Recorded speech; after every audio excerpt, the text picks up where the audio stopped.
Nancy and I grew up in very different homes. I liked the way my parents did things. They weren't perfect, but overall they had a really great marriage and they provided us with a great home as we grew up.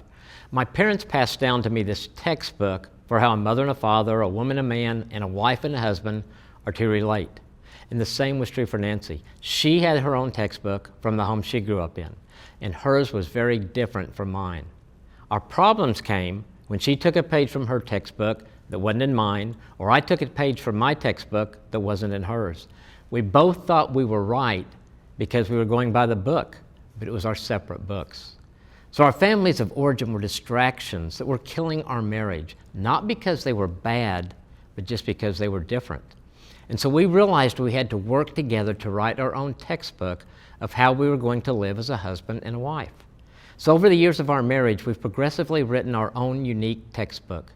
At times we brought forward some of the good from each of our families and we blended it in together. Sometimes we still bring in the bad, but we tend to recognize that more easily now and set it aside. And when we're on the same page from the same textbook, it makes all the difference for our marriage. The family you grew up in has a great influence on you, and be careful not to let that influence distract you from growing your marriage.